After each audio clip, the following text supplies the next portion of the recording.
What's up, everybody? Tony Pizza Guy here with hashtag Tuesday. That's where I take your Twitter questions. You know, just follow me on Twitter at Tony Pizza Guy. Use the hashtag TWESDAY every Tuesday. Follow me. That's where you can get most up-to-date information with me. I like to tweet a lot. Also on Facebook. That's where I'm at. So let's get into it. First question is, what is your favorite finisher of all time? Well, probably one of the finishers that I saw that I marked out the hardest for was the Canadian Destroyer. The first time I saw that move, I was like, holy crap, that move is amazing. And every time I saw it after that, it was awesome. And I think that won Finisher of the Year for like a couple years in a row. It was amazing. I also like the Styles Clash. I thought that was pretty innovative when I saw it. But those two right off the bat stick out in my mind. I also love the Stone Cold Stunner. It's very awesome and very effective. I love the Rock Bottom and the Pedigree. Those are always awesome.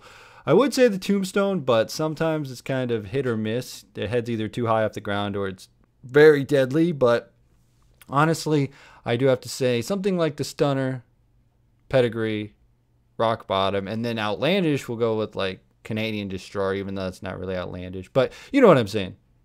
What is a normal day in the life of Tony Pizza Guy? Well, it used to be wake up, check wrestling news sites, see if there's any breaking news that I need to make a video on, and then I would look at if there's any WWE 2K14 information, and then I would basically just make the videos that I need for that day, get done with that, and then do whatever I want. Sometimes I would hang out with friends, sometimes I would hang out with my girlfriend, but living on my own or living with my girlfriend gave me a lot of freedom, and it was cool. It was awesome. It was great. I also had the podcast and all kinds of cool stuff going on, and I had a lot going on. Now it's a little bit different. I'm no longer working at the moving company because I got another job, which is a call center job, which will fit me a lot better, and I will start that in a couple weeks. So right now the process is saving money. Moving out is what I really want to do before I get this new job, and then basically get everything taken care of. It's kind of a hectic thing, but my schedule will be working 8 till 5 every day. Then after that, I will have time to do the YouTube stuff, and it'll be great. So it's kind of a hectic thing right now. There's not really a normal scheduled day life that I have. I live with my parents right now, and I'm getting out as soon as possible. So it's kind of just whatever. Right now it's been living at home, making videos, doing chores that they ask me to do because it's kind of stupid, but I have to do it because I live here, hanging out with my girlfriend and stuff like that. But now I have the second job coming up, and everything's going to get a little hectic, but it'll get back to normal. Why don't they show the classic WWF logo in WWE 2K14? I thought they could use it now. Yeah, from what I was told is that they can actually use that classic WWF logo. They can use any WWF logo they want because they paid a bunch of money to the World Wildlife Fund, and I guess they came into some sort of agreement, and they're allowed to use the WWF scratch logo and all that. I haven't actually saw on WWE 2K14 why they can't use that logo. I haven't actually looked too into it to see if that logo is not in there. But if you say it's not in there, then I'm taking your word for it. The only reason that I could think would be maybe because they already have the assets from WWE 13 before they came to the agreement with the World Wildlife Fund. I don't know. Maybe it's updated. Maybe they still have the classic logo. The only other thing I could think of why they don't use it is maybe it costs them money every time they use it. I'm not sure. But if they have it, they do. If they don't, they don't. It's really not that big a deal to me. Who was the greatest tag team of all time in your mind? Now, I'm going to go with these two tag teams, and you're going to probably disagree with me, but I'll tell you why. I love the Outsiders, and I love the New Age Outlaws. And you're probably like, what, just because of the Click and the NWO and DX and all that? No, I think that the Outsiders and the New Age Outlaws were a great tag team because they complemented each other.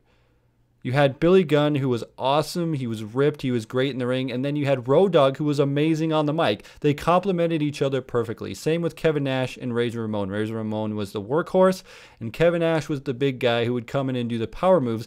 And it was a perfect tag team. I know a lot of you think of Legion of Doom, you think of the Rockers, think of the Midnight Express as great tag teams, which they were, and even the Hart Foundation and stuff like that. But I'm going to have to say New Age Outlaws probably top tag team in my mind, just because they were so cool around the Attitude Era. They wore the South Park shirts. They were awesome on the mic. They did some crazy stuff like push Mankind and chainsaw Charlie in a dumpster off the stage. I thought that was crazy. It was awesome. It was great, and it was fun to see.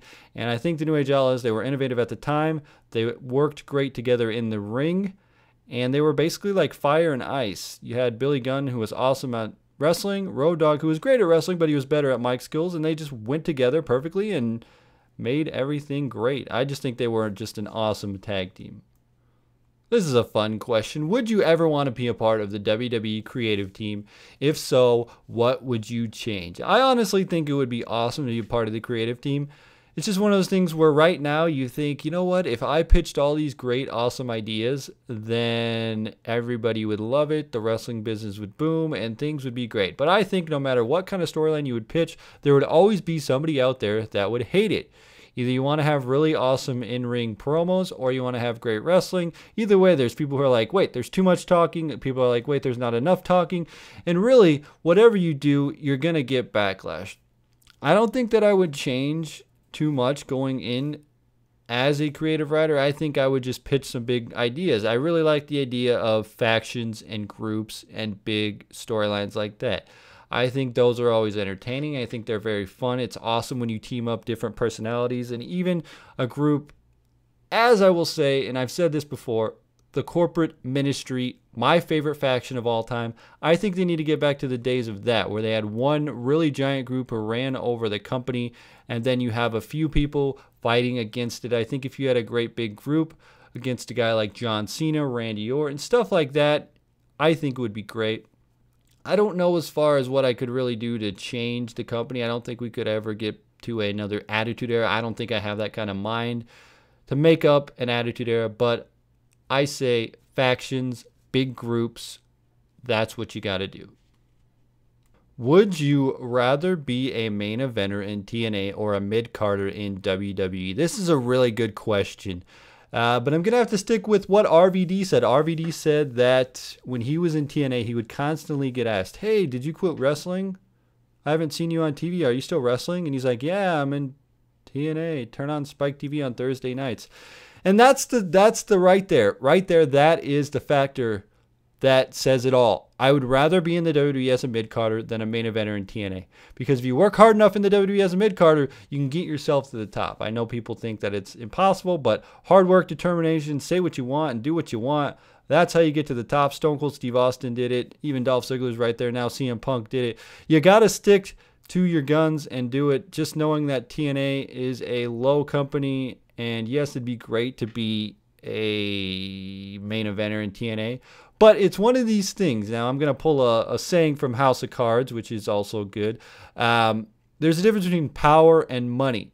You can have a lot of money in TNA, but when you're in the WWE, you have more power, and that's it right there. I would take the WWE power, the fame, the worldwide exposure over a lot of money in TNA. And I don't think that TNA will ever get to WWE's level, at least not now, at least not in the current years that they are now. I would rather be known as a WWE superstar, a former WWE superstar, than a former TNA superstar. What other legends would you like to see in WWE 2K14? Honestly, I could care less about legends and WWE 2K14. The one name that I think should be in the game has got to be Hulk Hogan. You got to have Hulk Hogan in the game. I think that they have creative licensing or a Legends contract or some sort of contract with Hulk Hogan that he could be in the game. He's the one name that I want in the game. He's the name that I think should be in the game. As far as that, I could really care less who's in the game. I want the current generation roster because that's who I play as. I rarely play as the Legends, maybe every once in a while, but honestly, have an updated current roster with the Shield, with the Wyatt family, that kind of thing, Fandango, all that good stuff, and I'll be happy. Legends, I'm not too fond of. I'll play as them, but like I said, really think that Hulk Hogan should be in the game. What kind of process do you use when you make your videos? It depends on what kind of video I'm doing. If I'm doing a video where it's a live commentary, basically I will set up the audio for recording, get that all ready. I will set up the game for recording, and then I will hit record on the game. I will hit record on the audio, and I will set it all up, and then I will sync it up after I get done recording both of them, and then when I get done recording that, I will put them together and render them out. As far as like the Twitter and the Facebook thing goes, first off, I ask the question on Facebook or Twitter, hey, I'm looking for questions.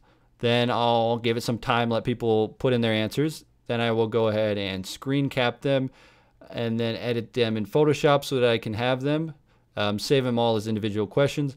Then I'll import them, and then I will overlay the audio. And then last, I'll get the video together. It's sort of a different process, but it all depends on what kind of video I'm doing. If I'm doing like a live commentary, a series, like I said, I will record all the audio and the video at the same time.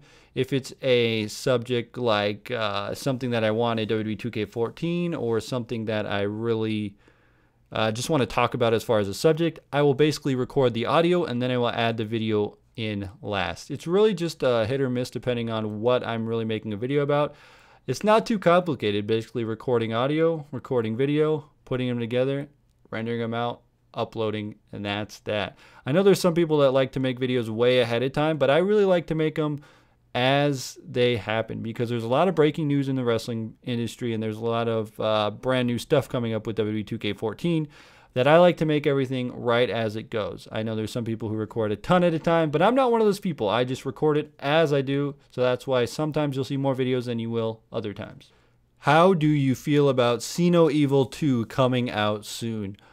I don't know. I really just, I don't know. I saw the first one and it was okay. I mean, it wasn't the worst movie I've ever seen. It's not the worst WWE films I've ever seen, but I don't think it was great by any means. I mean, it was a fun little movie, but it wasn't that great. See No Evil 2, I don't know. I'm not too excited for it. I can't really say that I'm going to rush out and see it. I'll probably end up seeing it if they throw it on Netflix or if it's at DVD or one of my friends buys it, something like that. If it's in theaters, I might, maybe, I don't know.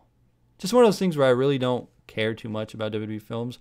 If it's something that gets on Netflix, I'll probably watch it. Are you aware of the Chris Benoit biopic? Yes, I'm aware. They're making a Chris Benoit movie. If you haven't heard about it, they're making a Chris Benoit movie called Crossface, and it's going to center around the events that happened when he killed his family and killed himself. The movie is going to feature, I guess, from what I read, Triple H and Kurt Angle are going to be a part of it, and they're going to give their thoughts on it.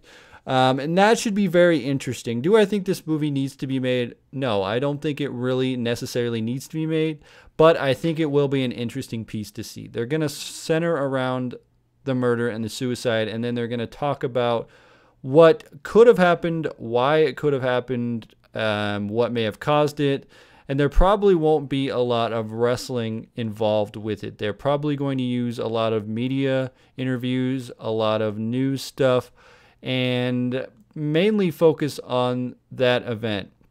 I think it'll be interesting nonetheless, and that's all I really have for that topic. I really just think that it's going to be an interesting thing to see. Like I said, I don't think that necessarily it needs to be said, like they really need to make a movie on it. And if somebody's doing it just to profit off of it, I think they're doing it for the wrong reasons. But we'll have to wait and see. Like I said, it's going to be an interesting movie to see.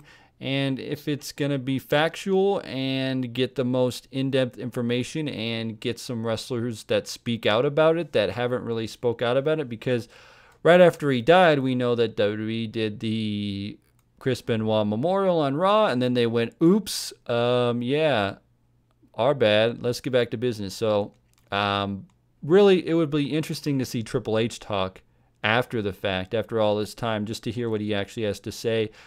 And it'd be interesting to see other wrestlers talk about it.